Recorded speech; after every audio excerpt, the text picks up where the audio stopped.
جو رضا کا نہیں وہ ہمارا نہیں۔ 40 ہجری کے بعد جو دور ہوا ہے، امیر معاویہ یہ ابو سفیان کے بیٹے ہیں۔ ابو سفیان یہ بھی صحابی ہیں۔ امیر معاویہ کی ماں ہندہ ہے۔ معاملہ ایسا ہے، لیکن ایک بات یاد رکھیں، یہ رسول اللہ کے صحابہ ہیں، کبھی بھی ان کے متعلق بدگمانی نہ پالنا۔ پہلے کے حالات بہت مختلف رہے ہیں، بہت الگ رہے ہیں۔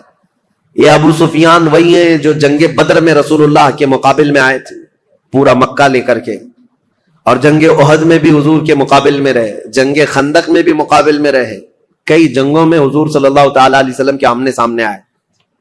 اس وقت امیر معاویہ بھی ان کے ساتھ ہی رہے، لیکن یہ پورا گھرانہ امیر معاویہ سے لے کر ابو سفیان اور ہندہ سارے لوگ جس دن مکہ فتح ہوا 7 ہجری، اس دن رسول اللہ صلی اللہ علیہ وسلم کے دامن سے وابستہ ہوئے، ایمان لائے۔ اس سے پہلے ایمان لائے ہوئے نہیں تھے، لیکن حضور کا یہ فرمان ہمیشہ یاد رکھنا، میرے آقا نے منبر پر کھڑے ہو کر کے اعلان فرمایا ہے، جو اسلام لاتا ہے، اسلام لانا اس سے پہلے کے سارے کاموں کو ختم کر دیتا ہے۔ کفر کیا، شرک کیا، گناہ کیا، جو کچھ بھی کیا تھا، لیکن اسلام لانے کے بعد پہلی والی چیزوں کا مواخذہ نہیں کیا جائے گا۔ اسلام ساری چیزوں کو مٹا دیتا ہے جو اسلام لاتا ہے، یہ فرمان ہمیشہ یاد رکھیں۔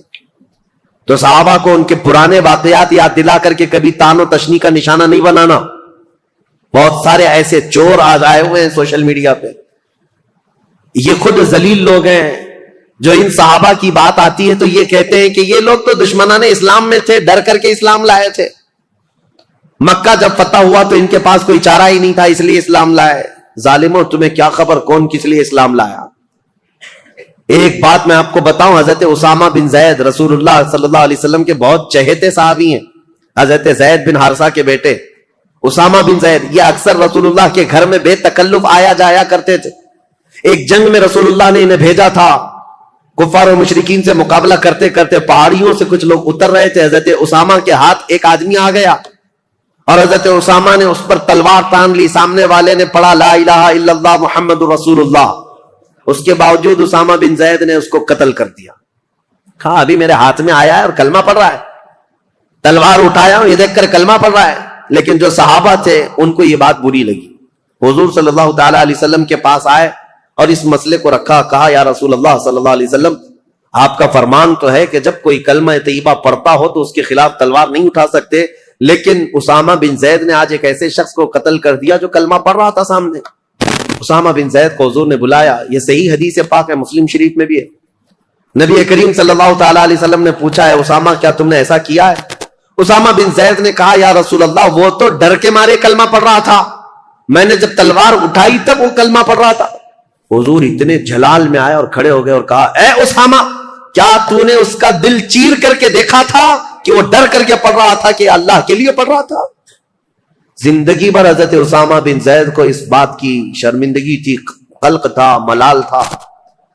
یاد رکھو میرے عزیزو، جب اتنی بات کے لیے رسول کریم صلی اللہ تعالی علیہ وسلم نے ڈانٹ لگائی تھی، تو پھر آپ یہ جو سوشل میڈیا میں بھونکتے ہیں کہ امیر معاویہ، ابو سفیان، ہندہ، یہ سب تو ڈر کر کے اسلام لائے تھے، فتح مکہ کے دن ان کے پاس کوئی چارہ نہیں تھا، تو کس کے بارے میں بتاؤ گے؟ اگر پرانے واقعات نکالو گے تو ابو جہل کے بیٹے اکرمہ رضی اللہ تعالیٰ عنہ یہ بھی ایمان لائے ہیں، صحابی ہیں، باپ ابو جہل ہے۔ اور اگر اسی طرح پرانے معاملات لاؤ گے تو خالد بن ولید کے بارے میں کیا کہو گے، جنہوں نے مسلمانوں کی جیتی ہوئی جنگ کا پانسا پلٹ دیا تھا احد کے میدان میں۔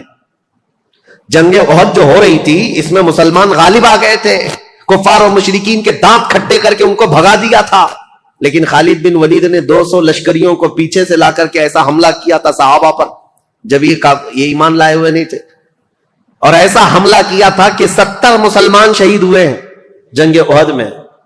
وہ خالد بن ولید نے پوری جنگ کا پانسا پلٹ دیا تھا، تو کیا آپ بلیم ان پر کرو گے؟ ان کی وجہ سے امیر حمزہ شہید ہوئے تھے، ان کی وجہ سے مصعب بن عمیر شہید ہوئے تھے، ان کی وجہ سے عبداللہ بن جہش شہید ہوئے تھے، حضرت حنظلہ، یہ سب صحابہ جو شہید ہوئے جنگ احد میں۔ نہیں میرے عزیزوں، جو کچھ بھی ہوا ہے یہ حالات کے تقاضوں کے ساتھ بڑھتا گیا، لیکن جب کبھی کسی نے ایمان قبول کر لیا، جو کوئی اسلام سے وابستہ ہو گیا، اس کے پرانے حالات نہیں یاد دلائے جاتے، بلکہ ان کے لیے اتنا ہی کافی ہے کہ وہ ایمان کی حالت میں میرے رسول اللہ کا دیدار کر لیا ہے. یہ مقام قیامت تک اب کسی کو ملنے والا نہیں ہے. حضرت ابو سفیان رضی اللہ تعالیٰ عنہ یہ اگرچہ جنگوں میں حضور کے خلاف آتے رہے، لیکن فتح مکہ کے بعد جب اسلام لائے تو دل کے ساتھ، عقیدت کے ساتھ اور یقین کے ساتھ ایمان لائے ہوئے صحابہ میں سے. اور ان کے بیٹے حضرت امیر معاویہ. اب امیر معاویہ کی پیدائش کا معاملہ میں بتاتا ہوں. ان کی ماں ہندا، یہ بھی صحابیاں ہیں، لیکن یہ وہی ہندا ہیں جنہوں نے احد کے میدان میں حضرت امیر حمزہ کا کلیجہ چبایا تھا. دیکھیے حالات کو اگر آپ بتائیں گے تو معاملات بہت سارے ہوئے ہیں، کیونکہ اس وقت جنگیں چل رہی تھیں اور امیر حمزہ کا کلیجہ انہوں نے اس لیے چبایا تھا کہ ہندا کے باپ کا امیر حمزہ نے بدر میں مارا تھا، ہندا کے بھائی کو قتل کیا تھا. تو جس کے گھر میں یہ سب معاملات چل رہے ہوں، جنگوں کا تقاضا تھا اس وقت، لیکن بعد میں وہ ایمان لائیں اور صحابیت کا شرف بھی حاصل کیا. جو عورتوں میں صحابیات ہیں ان میں حضرت ہندا کا بھی مقام ہے. بات یہ تھی کہ ہندا کے باپ ربیعہ، یہ ہندا کی شادی فاقیہ نام کے ایک شخص سے کی تھی. فاقیہ بڑا امیر آدمی تھا، مکہ کا رہنے والا، اور وہ ایک مرتبہ اپنے بیوی ہندا کے ساتھ بیٹھا ہوا تھا، اور اس وقت جتنے شاعر آتے تھے دور دراز سے وہ فاقیہ کے پاس آتے، وہ سب کو پیسے بہت لٹاتا تھا. تو تھوڑی دیر کے لیے وہ کسی کام سے نکل کر باہر گیا، ہندا اکیلی بیٹھی تھی جھوپڑی میں. تو ایک کوئی اجنبی شاعر آیا اور جیسے ہی وہ خیمے کے پاس آیا، اندر دیکھا عورت اکیلی ہے، تو دروازہ پردہ گرا کر وہ واپس چلا گیا کہ ہندا اکیلی ہے، شوہر نہیں ہے، فاقیہ موجود نہیں. اسی اسنا میں وہ شاعر جا رہا تھا، فاقیہ اندر آ رہا تھا. فاقیہ نے آتے ہی پوچھنا شروع کر دیا، اس مرد سے تیرا کیا تعلق ہے؟ اس اجنبی آدمی نے تیرے ساتھ اکیلے میں کیوں ملاقات کی؟ وہ اتنا شکی مزاج تھا کہ اس نے ہندا کا جینا تنگ کر دیا، بہت سخت شست کیا، اور اس کے بعد ہندا روتی ہوئی اپنے باپ کے پاس آ گئی. تو جو ہندا کا باپ ہے ربیعہ، اس نے کہا کہ سچ سچ بتا ہوا کیا تھا؟ تو ہندا نے کہا جو اس وقت ان کے خداؤں کی قسمیں وہ کھاتی تھی سب کھائی. کہا کہ میرا دامن پاک ہے، میں نہ اس آدمی کو جانتی ہوں نہ پہچانتی ہوں، مجھے تو یہ پتا بھی نہیں کوئی آیا تھا، یہ تو میرے شوہر نے بتایا کہ کوئی آ کر کے بھی گیا ہے یہاں پر. ہندا نے یہ سب باتیں کی. اب معاملہ یہاں تک پہنچا کہ ہندا کے باپ نے یہ کہا کہ اس مسئلے کو ہم، ایک مشہور کاہن تھا، عیسائی کاہن جو ہوتے ہیں جوتش جس طرح کے، ان کے پاس جا کر کے اس مسئلے کو رکھیں گے. یمن کا رہنے والا ایک جوتش ہے جو باتیں بھوشمانی کرتا ہے، اس کے سامنے یہ مسئلے کو رکھیں گے اور جو حقیقت ہوگی وہ کھل کر کے آئے گی. ہندا نے کہا ٹھیک ہے چلتے ہیں. فاقیہ سے کہا گیا تو وہ بھی چلنے کو تیار تھا.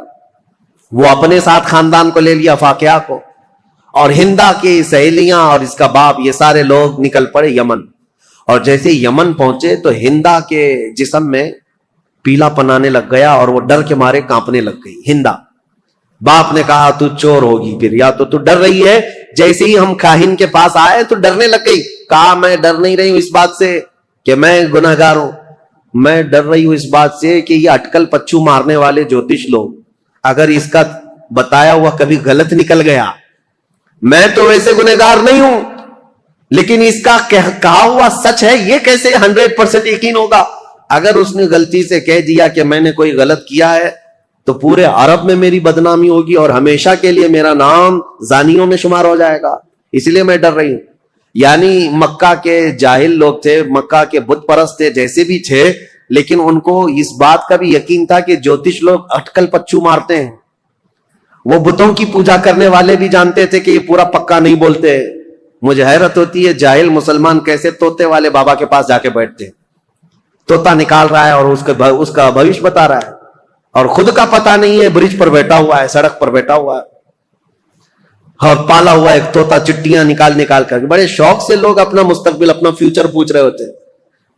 اور حیرت کی بات ہے طوطا بھی بتا رہا ہے اور کچھ لوگ اپنا ہاتھ لے جا کر کے بتا رہے ہیں، لکیر دیکھو اور بتاؤ ہمارا فیوچر کیسا ہے. لکیریں دیکھ کر کے بتانے والے. میرے عزیزو، اللہ تبارک و تعالیٰ نے تمہارے سامنے پورا قرآن رکھا ہے، دین اسلام کی مضبوطیاں ہیں. میرے آقا نے فرمایا جو کسی کاہن کے پاس اپنا ہاتھ لے کر گیا، حضور نے فرمایا فقط کفر بما انزل محمد، اس نے محمد کا انکار کر دیا. جو کچھ رسول پر اترا ہے اس کا اس نے انکار کر دیا. تمہارا یہ شیوا نہیں ہے کہ تم مسلمان اور جوتشوں کے پاس جاؤ اور اپنے گھر بنانے کے لیے واستو پرکار کا خیال کرتے رہو. یہ سب چیزیں جو توہمات ہیں یہ تمہارے حصے کی نہیں ہے, تمہاری نہیں ہے. بہرحال ہندا جب یہ کہتی ہے اپنے باپ سے کہ یہ اٹکل پچو مارے گا کچھ بھی, اور میرے بارے میں اگر کہہ دیا کہ یہ زنا کر چکی ہے تو میرا تو بیڑا غرق ہو جائے گا, تو اس کے باپ نے کہا میں ایسی ڈائریکٹ تھوڑی نہ جاؤں گا اس کے پاس, میں پہلے اس کا ٹیسٹ لوں گا کہ وہ صحیح ہے یا نہیں ہے. اس کے لیے ہندا کے باپ نے ایک تدبیر لی. گھوڑے کے دم کے نیچے ایک پھل کا دانہ چھپا کر کے رکھا اور اپنے پاس ایک ڈبیا رکھی اور اس میں بھی ایک چیز چھپا کر کے رکھی, اور جاتے ساتھ وہ جو کاہن تھا اس کے پاس دونوں جماعتیں گئی. اور جانے کے بعد ہندا کے باپ نے کہا جوتش صاحب, کاہن صاحب, ہم آپ کے پاس ایک مسئلہ لے کر آئے, لیکن اس سے پہلے ہم آپ کو آزمانا چاہتے ہیں کہ تم کہاں تک پہنچے ہوئے ہو. ہم کچھ کر کے لائے ہوئے ہیں اپنے ساتھ, وہ کیا ہے بتاؤ. اس جوتش نے کہا کہ تم جہاں آنے سے پہلے اپنے جانور کی پونچھ کے نیچے ایک دانہ دبا کر کے آئے ہو. اس نے صحیح بات کہی. کاہن جو ہوتے ہیں جوتش, ان کو شیطان کچھ خبریں دیتا ہے.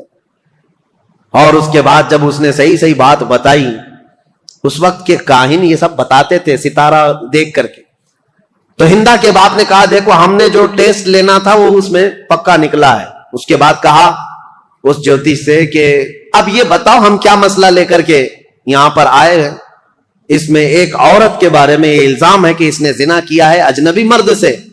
تو کہا عورتوں کو یہاں بٹھاؤ. کئی عورتیں تھیں, وہ سب کے پاس جاتا تھا, سونگتا تھا, کسی کے کندھے کو مارتا تھا. اس کے بعد ایک ایک عورت کو اس طرح سے مار مار کے الگ کیا. جب ہندا کی باری آئی تو کندھے پر مارا اور اس کے بعد کہا کھڑی ہو جاؤ.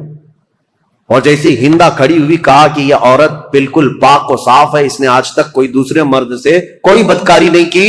اے لوگو, میں تمہیں یہ بات بھی کہتا ہوں کہ یہ ہندا پاک ہے, اپنے شوہر کے بستر کوئی امانت کو اس نے بچائی ہے. اور یہ بھی میں تمہیں کہتا ہوں ان قریب اس کے گھر میں ایک بیٹا پیدا ہوگا جو پورے عرب کا بادشاہ ہوگا, اس کا نام معاویہ ہوگا.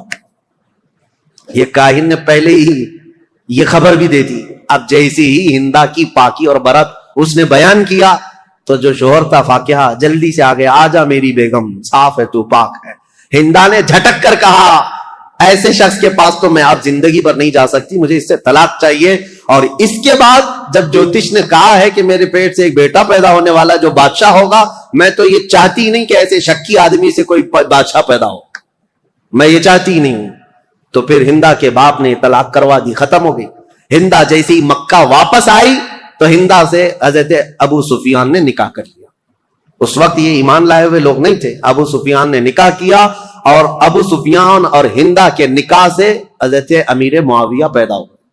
امیر معاویہ بچپن سے ہی بہت ذہین تھے, حلیم الطبع, بردبار, ان کے اندر بھی برداشت کی طاقت بہت, معاملہ فہمی اور سیاست ان کے اندر بچپن سے تھی. لکھنے پڑھنے میں بھی شوق تھا. اس لیے حضور صلی اللہ تعالی علیہ وسلم پر جب وحی اترتی تھی, قرآن کی آیتیں آتی تھی, تو لکھنے والے جو تھے چند صحابہ تھے, ان میں حضرت امیر معاویہ کا نام ہے, وہ کاتبین وحی میں سے ہیں. قرآن لکھنے کے لیے حضور نے چند صحابہ کو خدمت پر مامور کیا تھا. امیر معاویہ بھی قرآن لکھنے والوں میں تھے, کاتب قرآن ہیں, اور قرآن کو انہوں نے اپنے ہاتھوں سے لکھا ہے. جو سب سے پہلے نازل ہوا قرآن یہ حضرت امیر معاویہ. لیکن مسئلہ یہ ہے کہ یہ 7 ہجری میں ایمان لائے اور 11 ہجری میں حضور کی وفات ہوئی. 3 سال رسول پاک صلی اللہ تعالی علیہ وسلم کا زمانہ پایا, لیکن معاملہ وہ نہیں ہو سکتا جو صدیق اکبر کا تھا, معاملہ وہ نہیں ہو سکتا جو عمر فاروق کا تھا, معاملہ وہ نہیں ہو سکتا جو عثمان غنی اور حیدر کرار کا تھا, کیونکہ وہ سابقین اولین میں سے تھے, سب سے پہلے اسلام لائے, اور رسول پاک صلی اللہ تعالی علیہ وسلم کی سب سے زیادہ تربیت حاصل کرنے والے وہ صحابہ تھے. بہرحال حضرت امیر معاویہ جب جوان ہوئے تو آپ کو حضرت ابوبکر صدیق نے ان کے سگے بھائی کے ساتھ ملک شام بھیجا. ان کے سگے بھائی کا نام بھی یزید ہے, یزید بن ابو سفیان. ابو سفیان کے 2 بیٹے ہیں جن کا نام یہاں میں ذکر کر رہا ہوں, ایک کا نام یزید اور ایک کا نام معاویہ. عربوں میں یہ رواج تھا, بار بار ریپیٹڈ نام رکھتے تھے, دادا کا نام پھر پوتے کو, پوتے کا نام پھر فلاں کو. تو یزید بن ابی سفیان یہ بڑے بھائی تھے حضرت ابو بکر صدیق نے ان کی مہارت کی وجہ سے ان کو ملک شام میں دمشق بھیجا تھا، اور انہوں نے اپنی مہارت سے جب حضرت خالد بن ولید نے ملک شام کو فتح کیا تھا تو یزید بن ابو سفیان وہاں کے گورنر مقرر ہوئے. ان کے انتقال کے بعد امیر معاویہ وہاں ساتھ گئے تھے. تو حضرت ابو بکر صدیق کے زمانے میں ہی ان کا انتقال ہوا، ان کے بڑے بھائی کا. تو حضرت عمر کا زمانہ جسٹ آ ہی رہا تھا. آپ نے خط لکھ کر کے بھیج دیا کہ یزید کے جو بھائی معاویہ ہیں انہی کو وہاں کا گورنر بنایا جائے. تو اب یہ رہی تاریخ امیر معاویہ کی. حضرت امیر معاویہ وہاں سے گورنر بن گئے ملک شام کے، دمشق کے. چلتی رہی ان کی گورنری. حضرت عمر کا زمانہ، حضرت عثمان کا زمانہ، یہ کل ملا کر 22 سال کا زمانہ ہوتا ہے. حضرت عمر 10 سال، حضرت عثمان 12 سال. حضرت عمر کے کچھ زمانے کے بعد وہ خلیفہ گورنر بنے تھے. بہرحال تو جب حضرت امیر معاویہ کو اتنی بڑی وہاں کی مہارت تھی، تجربہ حاصل تھا گورنری کا، ملک شام کی نس نس کو جانتے تھے. یہ امیر معاویہ پہلے شخص ہیں جنہوں نے بحری بیڑا شروع کیا اسلام میں. بحری بیڑا یعنی نیوی، فوج تیار کی، سمندری فوج بنائی. اور قبرص کو جیسے کہ میں نے بتایا حضرت عثمان کے زمانے میں امیر معاویہ کی سپہ سالاری میں سائپرس ترکی کا جو علاقہ ہے وہ فتح ہوا، اور وہ 500 جہازیں حضرت امیر معاویہ نے سمندر میں اتاری تھی. اور پھر مصر میں ایک کارخانہ بنایا جہاں جہاز بنائے جاتے تھے. آپ کی عقل بہت زیادہ تیز، معاملہ فہمی بہت زیادہ تھی. کئی نئی چیزوں کو آپ نے ایجاد کیا حضرت امیر معاویہ نے. اب ان کی خلافت کا جو دور چلا ہے وہ اختلافات بہت زیادہ رہے، لیکن میرے عزیزوں اس وقت بڑے بڑے صحابہ موجود تھے. حضرت عمر کے بیٹے عبداللہ بن عمر، حضرت زبیر کے بیٹے عبداللہ بن زبیر، حضرت عبداللہ بن مسعود، حضرت عبداللہ بن زبیر، اور حضرت ابو بکر صدیق کے بیٹے عبد الرحمن. یہ بڑے صحابہ میں تھے اس وقت، وہ سب موجود تھے. اور ان سبوں نے حضرت امیر معاویہ کی خلافت پر اجماع کر لیا کہ ٹھیک ہے ہم نے تسلیم کر لیا. حالانکہ دیکھا جائے تو خلافت کے دعوے دار وہ بھی ہو سکتے تھے. باپ میرے ابو بکر صدیق ہیں، باپ میرے عمر فاروق ہیں، اور حضرت امام حسن بھی علی بن ابی طالب کے بیٹے ہیں، بڑے بڑے صحابہ کے بیٹے تھے. لیکن ان سبوں نے امیر معاویہ کی یہ پرانی مشق اور ان کی تجربہ کاری کی وجہ سے خلافت ان کے حوالے کر دیا. اب حضرت امیر معاویہ کی خلافت کے جو اہم کارنامے ہیں وہ یہ ہیں کہ افریقہ کے، شمال افریقہ کے کئی علاقے فتح ہوئے اور دائرہ اسلام میں آئے. اور سب سے پہلے 55 ہجری کی بات میں بتا رہا ہوں، 55 ہجری میں، اور بعض روایت میں 45 ہجری میں سب سے پہلی فوج امیر معاویہ نے بھیجی تھی جو سندھ کے علاقے میں، یعنی ہمارا پرانا جو ہندوستان تھا، یہاں سب سے پہلی محلب نام سے ایک سپہ سالار امیر معاویہ کے بھیجے ہوئے وہ ہندوستان تشریف لائے تھے. بعد میں باضابطہ لشکر کشی جو ہوئی ہے وہ محمد بن قاسم کا دور ہے، لیکن امیر معاویہ کے زمانے میں 45 ہجری میں ہی سندھ میں قدم رکھ دیے تھے. اب آپ اندازہ کریں، مسلمانوں کی سرحدیں نہیں تھیں، وہ عرب سے نکلے ہوئے لوگ وہاں سے اپنی سرحدیں بناتے ہوئے ہند کے علاقے تک پہنچ گئے. یہاں سندھ میں ایک عورت اس وقت حاکم تھی قبق نام کی، اور یہ بہت سخت قسم کی عورت تھی، اور یہ حاکم تھی، اور اس وقت یہاں ہندوستانیوں پر حکومت کرتی تھی، سندھ کے کچھ علاقوں پر حکومت کرتی تھی. جب حضرت محلب آئے امیر معاویہ کے سپہ سالار تو یہ قبق نامی خاتون نے ان سے کوئی جنگ نہیں کی بلکہ صلح پر منظوری دی، اور اس کے بعد یہ علاقہ وہ ان کے حوالے کر کے چلی گئی. سندھ کا کچھ علاقہ تاریخ ہے. امیر معاویہ نیشاپور، سمرقند، بخارا، ازبکستان کے علاقے جو جا چکے تھے ان کو دوبارہ حاصل کیا. ملک شام کے کئی علاقوں میں جو بغاوت پھیلی تھی اس بغاوت کو ٹھنڈا کیا، پھر ان علاقوں میں مضبوطی قائم کی. عراق کے وہ علاقے جو حضرت علی کے زمانے میں اور ان کے زمانے میں جنگوں کی وجہ سے اختلافات کے شکار ہو گئے تھے، حضرت امیر معاویہ نے ان سب جنگوں کو ٹھنڈا کر دیا. بردباری ایسی تھی، سیاست ایسی تھی امیر معاویہ کی، انہوں نے اپنے 3 بڑے مشیر ایڈوائزر بنائے تھے. ایک مغیرہ بن شعبہ، دوسرے عمر بن عاص، تیسرے زیاد بن ابی سفیان. یہ حیرت کی بات میں آپ کو بتاؤں، حیرت کی بات کہ سگا بھائی ہے زیاد بن ابی سفیان، امیر معاویہ کے سگے بھائی ہیں، زیاد نام ہے. یہ سخت دشمنی کرتے تھے امیر معاویہ سے اور بہت کٹر حامی تھے مولا علی کے. ایک گھر میں حضرت علی بن ابی طالب کے سخت حامی تھے اور امیر معاویہ سے سخت دور. لیکن حضرت علی رضی اللہ تعالیٰ عنہ کی وفات کے بعد امیر معاویہ نے اپنی عقل اور دانائی سے ان کو قائل کر لیا اور واپس ان کو بلا لیا اور بصرہ کا انہیں گورنر بنایا. یہ زیاد بن ابی سفیان ایسے آدمی ہیں جن کے بارے میں کہا جاتا ہے کہ اگر یہ پہاڑوں کو بھی کہہ دے تو فرما بردار ہو جائیں. اتنی عقل کے ساتھ وہ معاملات چلاتے. جانوروں کو بھی اگر کہہ دے تو سیدھے لائن میں کھڑے ہو جائیں. زیاد بن ابی سفیان یہ کون تھے؟ امیر معاویہ کے بھائی تھے اور ان کو انہوں نے اپنا ایڈوائزر بنایا ہوا تھا. اور عمرو بن عاص جنہوں نے پورا مصر فتح کیا، صحابی رسول ہیں، عمر میں بہت بڑے ہیں، لیکن مشورہ لینے کے لیے عرب کہتے تھے عمرو بن عاص کے پاس جاؤ. تو امیر معاویہ نے ان کو بنایا تھا. ظاہر سی بات ہے آپ نے دیکھا وہ جنگ صفین میں کیا کیا. حضرت عمرو بن عاص نے بعد میں اعلان نہیں کر دیا تھا کہ میں اپنے فریق کو معزول نہیں کرتا. عمرو بن عاص امیر معاویہ کے مشیر خاص تھے. تیسرے تھے مغیرہ بن شعبہ، یہ بھی صحابی رسول ہیں، لیکن ایسے زیرت تھے. یہ بھی پورے کوفہ کو کنٹرول کرنے میں اور پورے عراق کو کنٹرول کرنے میں ان کا بڑا ہاتھ تھا. مغیرہ بن شعبہ، یہ تین ایڈوائزر ایسے تھے جو امیر معاویہ کے شانہ بشانہ رہتے تھے. ان تینوں مشیروں سے یہ اپنی پوری حکومت کے سرحدیں کہاں تک پھیلا چکے تھے. بیٹھے تھے دمشق میں اور حکومت کی سرحد ان کی ہندوستان تک تھی. ایران بھی تھا، عراق بھی تھا، مصر بھی تھا، یمن بھی تھا، شام بھی تھا، پورا آج کے دور کا عرب تھا، حجاز نجد، اور پھر اس کے علاوہ آرمینیا، آذربائیجان، ترکی، یہ سب علاقے. اتنا ہونے کے بعد پھر افریقہ کے ساحلی علاقے پورے کے پورے امیر معاویہ کی زیر نگرانی تھی. یہ اتنا بڑا خطہ ہے، میں آپ کو کہوں تو یہ بھیجا نہ ہوگا کہ خلافت راشدہ کے ختم ہونے کے بعد امیر معاویہ وہ تنہا خلیفہ یا حاکم ہیں جنہوں نے ایک وقت میں 3 بر اعظموں پر اپنی حکومت جاری کی. 3 انٹر کانٹیننٹل، افریقہ، یورپ اور پھر ایشیا کا تو تھا ہی حصہ. ان سب علاقوں میں اسلام کی سرحدیں پھیلائی.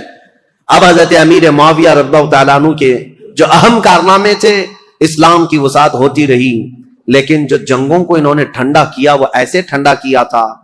کہتے ہیں کہ کوفہ شہر میں مغیرہ بن شعبہ حاکم تھے. ایسا حال تھا کہ اگر راستے میں کسی کا ایک سکہ گر جائے تو کوئی دوسرا آدمی اٹھاتا نہیں تھا جب تک وہ سکے کا آدمی خود نہیں آ جاتا تھا. کوئی دوسرا آدمی چھوتا تک نہیں تھا. اور عورتیں اپنے گھر کا دروازہ بند کیے بغیر رات کو سوتی تھیں. کسی کو ڈر نہیں تھا کہ کوئی گھر میں آ جائے. یہ نظام اتنا ٹائٹ بنا کر کے رکھا تھا. امیر معاویہ کا ڈر تھا لوگوں کے اندر. خلافت کو اپنی طاقت سے، اپنی زور سے انہوں نے ہانک کر کے، یہاں تک کہ جو بربر قوم کے لوگ تھے افریقہ کے جنگلات میں رہنے والے، وہ ایسی وحشی قوم تھی کہ وہ تھوڑا سا اگر ان کے سامنے سے کوئی ہٹ گیا تو پھر وہ خبط سوار ہو جاتا تھا اور جنگلی جانوروں کی طرح جھپٹ پڑتے تھے. ایسی قوم کے لیے امیر معاویہ نے ایک پوری فوجی چھاونی ان کے ہاں قائم کر دی، جس کا سپہ سالار عقبہ بن نافع کو بنایا. وہ ہمیشہ ان کے اوپر سوار رہتے تھے بربر قوم پر، اور وہ ہمیشہ ان کی فرما بردار رہتی تھی. اور کئی ایسے ہیں، نیو سٹی ٹاؤن شپ کا پلان سب سے پہلے اس دنیا میں حضرت امیر معاویہ نے قائم کیا. پورا ایک شہر بسایا. جیسے افریقہ میں ایک شہر بسایا قیروان نام سے، اور وہ پورا مرکز اسلام بن گیا بعد میں. ایسے کئی ان کی ایجادات ہیں امیر معاویہ رضی اللہ تعالیٰ عنہ. بحری بیڑے پیدا کرنا، فوج کو ترتیب کے ساتھ، الگ الگ مقدموں کے ساتھ، الگ الگ ٹکڑیوں کے ساتھ، نام کے ساتھ بنانا. اور سب سے پہلے یہ پوسٹ آفس کا جو سسٹم ہوتا ہے، ڈاک کا، یہ امیر معاویہ کے زمانے میں قائم ہوا، جس کا نام انہوں نے برید رکھا کہ سرکاری خط بہت جلد ادھر سے ادھر جا سکیں. اس کے لیے انہوں نے منزلیں رکھی. ایک گھوڑا یہاں سے وہاں تک جائے گا، دوسرا گھوڑا وہاں سے وہاں تک جائے گا. لیٹر پہنچانے کے لیے سب سے تیز کام ہو امیر معاویہ کے زمانے میں ہو. خط و کتابت بہت تیزی سے جاتی تھی اور خبریں بہت تیز پھیلتی تھی. اور امیر معاویہ رضی اللہ تعالیٰ عنہ نے لوگوں کو ایک چاند پر جمع کیا. یہ سارے ان کے اولیات میں سے، ان کے خصائل ہیں، ان کی بہت ساری چیزیں ہیں. لیکن اب آؤ، امن ایسا قائم کیا. 20 سال میں مسلمانوں کی جنگیں نہیں. ظاہر سی بات ہے میرے عزیزوں، امیر معاویہ کا ایک جملہ میں آپ کو سناتا ہوں، یہ ضروری ہے. امیر معاویہ رضی اللہ تعالیٰ عنہ کے پاس ایک جملہ میں آپ کو سناتا ہوں. ان کا جو مشیر خاص ہے زیاد بن ابی سفیان، وہ بصرہ میں تھے، اس نے ایک شخص کے ساتھ کچھ معاملہ کیا تھا اور وہ شخص شکایت لے کر کے سیدھے امیر معاویہ کے پاس آئے. امیر معاویہ نے دسترخوان بچھایا، کھانا کھلایا اور اس کے ساتھ اچھا معاملہ کیا. یہ بات زیاد بن ابی سفیان کو پتہ چلی کہ یہ تو خلیفہ اسلام کے پاس چلا گیا تھا، تو وہ آیا اور حضرت امیر معاویہ کے پاس کہا ایسے تو معاملات خراب ہو جائیں گے، میں نے اس کے ساتھ باز پرس کی ہے اور آپ یہاں پر اس کے ساتھ نرمی کر رہے ہیں، حمایت کر رہے ہیں. حضرت امیر معاویہ نے کہا تھا ایک بات یاد رکھو، ترازو کے دونوں پلے ایک طرح نہ رہنا چاہیے، بلکہ میں نرمی کرتا رہوں اور تو سختی کرتا رہے، اسی سے جماعت میں انتشار سے محفوظ رہے گی. اور ان کو سختی کرنے کا حکم تھا، حضرت امیر معاویہ گلے لگاتے تھے، ان کی سیاست تھی. اور پھر یہ فرماتے تھے ان کا یہ جملہ کہ جہاں میرا کوڑا کام کر جاتا ہے میں وہاں تلوار نہیں اٹھاتا، اور جہاں زبان کام کرتی ہے وہاں کوڑا نہیں اٹھاتا، اور جہاں یہ سب کام نہیں کرتے ان کی گردنوں پر تلوار رکھ دیتا ہوں. یہ امیر معاویہ کی سیاسیات میں سے تھے. حتیٰ کہ اب میں ان معاملات کو رکھ دیتا ہوں چونکہ یہ ضروری ہے، جو افواہ پھیلانے والے، دیکھیں میں اتنی دیر تک تقریر کیا اور حضرت امیر معاویہ پر اتنی دیر بولنا، یہ بہت احتیاط کے ساتھ بولنے کی ضرورت ہوتی ہے، کیونکہ جنگوں کا دور، اختلافات کا دور. ہاں ہوئے ہیں معاملات، جو نااہل تھے وہ حضرت علی کو گالیاں دیتے تھے ممبر پر بیٹھ کر کے، سب وہ شتم کرتے تھے. خود میں نے بتایا مروان بن حکم جو مدینے کا گورنر تھا وہ حضرت علی کی شان میں برا بھلا کہتا تھا. اور ایسا نہیں ہے کہ یہ لوگ سب وہ شتم کرتے تھے، گالیاں دیتے تھے، ایسا نہیں. کوفہ والے جو لوگ تھے وہ امیر معاویہ کو گالیاں دیتے تھے. یہ سب تو چلتا رہا. ایک صحابی حجر بن عدی جو حضرت علی کے کٹر حامی تھے، ان کا قتل ہو گیا اسی بات پر. وہ حضرت امیر معاویہ کو اور مغیرہ بن شعبہ کو بہت سخت جملے کہتے تھے کہ تم لوگ نااہل لوگ خلافت میں آ گئے، رسول اللہ کے گھر والوں کی یہ خلافت ہے. اس بات پر حضرت امیر معاویہ ان کو نذرانے بھیجتے تھے، ان کو تحفے دیتے تھے. مغیرہ بن شعبہ بھی ان کے وظیفے بڑھا دیتے تھے، حالانکہ ان کے سخت جملے سنتے تھے حجر بن عدی کے. لیکن جو نااہل بعد میں، ایک بار مغیرہ بن شعبہ کوفہ سے باہر گئے تھے اور کسی دوسرے شخص کو گورنر بنا کر گئے تھے، اور حجر بن عدی جو صحابی، یہ حجر بن عدی کون ہے بتاؤں میں آپ کو؟ حجر بن عدی انٹرنیٹ پر سرچ کر کے دیکھ لینا. یہ حجر بن عدی وہ صحابی ہیں کہ ابھی 2011-12 میں ملک شام میں جب یہ ریولوشن کی جنگ شروع ہوئی، ابھی تک جنگ چل رہی نا، وہاں پر بمباریاں ہوئی تو حجر بن عدی کی قبر پر بم گرا اور پورا ٹوٹ گیا، اور حجر بن عدی کی قبر کھل گئی تو حضرت حجر بن عدی کا جسم مبارک صاف اسی طرح سے نکالا گیا. صحابی رسول کا جسم پاک، ان کی تصویر بھی پھیلی ہوئی ہے انٹرنیٹ پر. ملک شام میں حجر بن عدی یہ مولا علی کرم اللہ وجہہ الکریم کے کٹر حامی لوگوں میں سے ہیں. 1400 سال کے بعد میرے عزیزوں جسم اقدس صاف اسی طرح سے نکالا گیا ہے، آپ دیکھ سکتے ہیں اسی طرح سے نکالا گیا، اور دوسری جگہ بحفاظت دفن کیا گیا ہے. اے ظالموں اپنی آنکھوں سے دیکھو اور کن کن چیزوں کا انکار کرو گے. میرے مصطفیٰ کے قدموں میں رہنے والے غلام کا جسم 14 صدیوں تک محفوظ ہے، تو اس رسول کائنات کے جسم کا عالم کیا ہوگا؟ تو زندہ ہے واللہ، تو زندہ ہے واللہ، میری چشم عالم سے چھپ جانے والے. میرے آقا صلی اللہ تعالی علیہ وسلم کی حیات برزخی کی بات ہی الگ ہے. بہرحال یہ حجر بن عدی وہ صحابی ہیں. مغیرہ بن شعبہ ان سے سخت جملے سنتے تھے، ان کو نذرانے دیتے تھے. امیر معاویہ کے بارے میں بھی اگر کچھ کہتے ان کو وظیفہ دے دیتے تھے، کچھ نہیں کہتے تھے. مغیرہ بن شعبہ یہ حضرت امیر معاویہ کے ایڈوائزر ہیں، لیکن حجر بن عدی کے ساتھ کوئی غلط معاملہ نہیں کرتے تھے. حضرت مغیرہ بن شعبہ کوفہ سے باہر کہیں گئے تھے اپنے کسی کو گورنر بنا کر، یہ نئے لوگ ہیں. حجر بن عدی اپنی عادت کے مطابق مسجد میں آئے اور یہ نیا جو ہے وہ خطبہ دے رہا تھا، وہ اپنی عادت کے مطابق باتیں کر رہا. حجر بن عدی کھڑے ہو گئے اور کہا تم سب کذاب ہو، سب سے بڑے جھوٹے لوگ ہو. حقدار تو علی بن ابی طالب تھے، اور جس دن وہ گئے ہیں سورج ڈوب چکا ہے. حضرت علی کی فضیلت بیان کرنے لگے. یہ جو والی بنا تھا کوفہ کا وہ کھڑا ہوا اور سیدھے آ کر حضرت حجر بن عدی کو قتل کر دیا. صحابی رسول. تو یہ معاملات تو ہوتے رہے، ادھر بھی قتل ہوئے ادھر بھی قتل ہوئے، لیکن حضرت امیر معاویہ کا جو دور آیا انہوں نے زمام خلافت کو ایسا مضبوطی سے تھاما کہ پوری ہر جگہ امن قائم کر دیا. اتنا تو ہے کہ مکہ میں، مدینہ میں، کوفہ میں، بصرہ میں، ہر جگہ امن قائم کر دیا. لیکن وہ اخیر زمانہ ان کا، ظاہر سی بات ہے ان کی عمر جب 80 سال کے قریب تھی، 80 سال کے قریب ان کی عمر ہوئی. اب ان کے حالات جو سخت تاریخ کے لیے بدلاؤ کے ہیں وہ ایک ہی ہے. پھر بھی میں ادب کے دائرے میں عرض کرتا ہوں، حضرت امیر معاویہ کو بعض لوگوں نے آ کر مشورہ دیا کہ آپ کا دور ختم ہونے والا ہے. اب حالات ویسے نہیں ہونے چاہیے جب حضرت عمر کے انتقال کے بعد ہوئے، حضرت عثمان کے قتل کے بعد ہوئے. خلافت کے لیے لوگوں میں الگ الگ معاملات نہ ہو جائیں، اختلاف نہ ہو جائے، اس لیے آپ اپنی زندگی میں ہی کسی کو اعلان کر دیجئے میرے بعد یہ خلیفہ ہے. مسلمانوں کو ویسے بھی خلیفہ کی بات ماننا ضروری ہے، آپ کی بات سب لوگ مان لیں گے. امیر معاویہ رضی اللہ تعالیٰ عنہ کو جب یہ لوگوں نے آ کر کہا تو حضرت امیر معاویہ نے پوچھا کہ اچھا ٹھیک ہے، یہ ان کی بیماری کا وقت تھا. کہا بتاؤ میں کس کا اعلان کروں. چاپلوس لوگ تھے، چاپلوسی کرتے ہوئے کہا کہ آپ کے گھر میں یہ خلافت زیب دیتی ہے، آپ کا بیٹا یزید ہے، اس کو آپ خلیفہ کا اعلان کر دیجئے. یہاں سے اب تاریخ بدل جاتی ہے. اسلامی تاریخ یہاں آ کر کے بہت سخت ہو گئی ہے. امیر معاویہ نے پہلے تو انکار کر دیا، کہا نہیں، کیونکہ یزید کے شب و روز اور اس کے دن بھر کی جو مشغولیات ہیں وہ سب کو پتا تھے. نا اہل آدمی دن بھر کبوتر بازی کرتا تھا اور کبھی چھپ چھپا کر کے بندروں کو کھیل میں لگاتا تھا اور خوش ہو کر کے ہنستا تھا.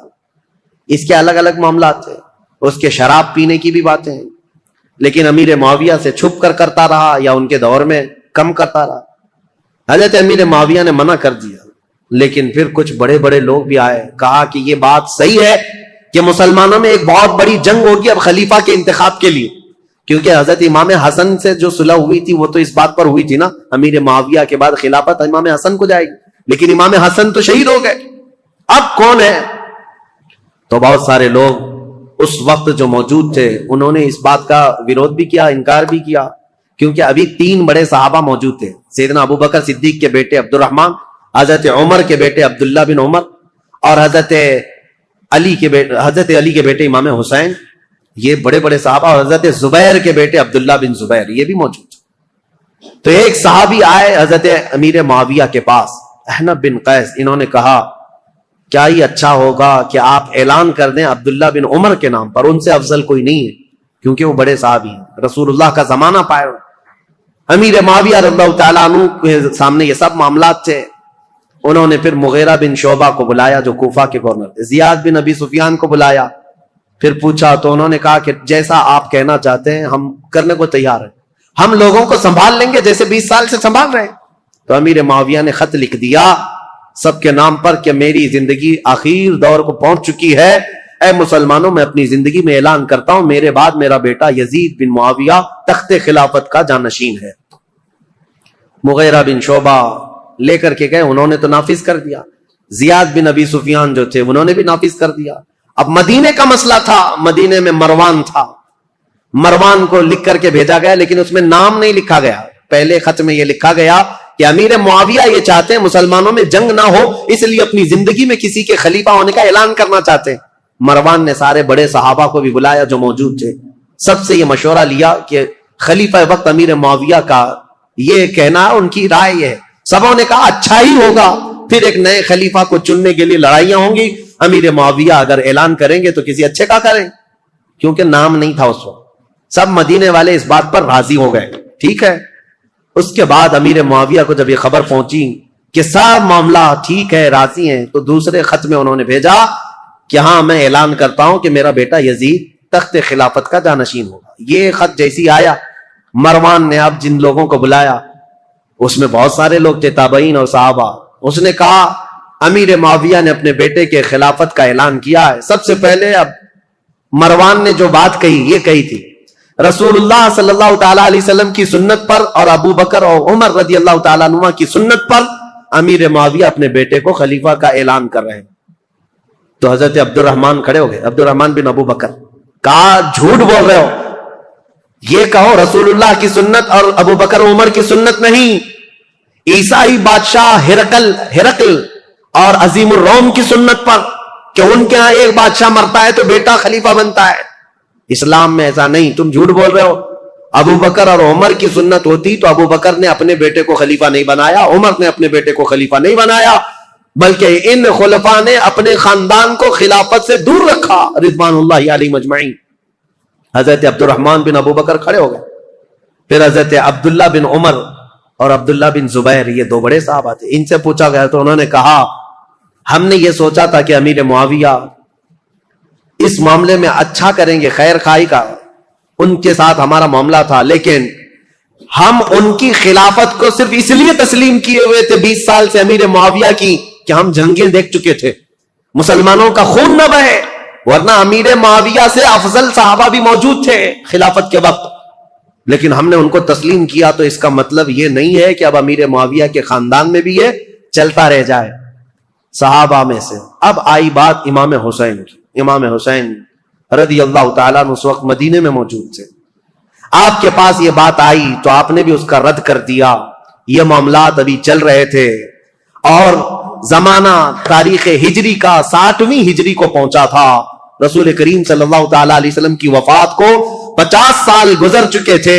امیر معاویہ ایک دن بیماری کی حالت میں اس دار فانی کو کوچ کر گئے، انتقال ہو گیا، خلافت کا معاملہ لٹک گیا، اور اس طرح کہ انہوں نے آلریڈی اعلان تو کر دیا تھا، آدھا اعلان، اور سب کو متی نہیں بنا لیے، سب کے ساتھ منظوری نہیں ہوئی، اس لیے خلافت کا معاملہ لٹکا ہوا تھا۔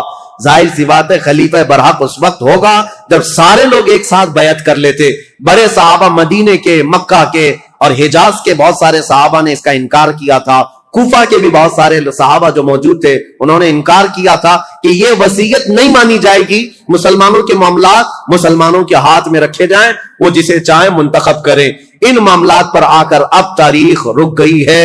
اب یہاں سے امیر معاویہ کے انتقال کے بعد جو اصل مسئلے شروع ہوتے ہیں، دوسرے دن یزید کو بیٹھنا ہے اور پھر وہ کربلا کی داستان شروع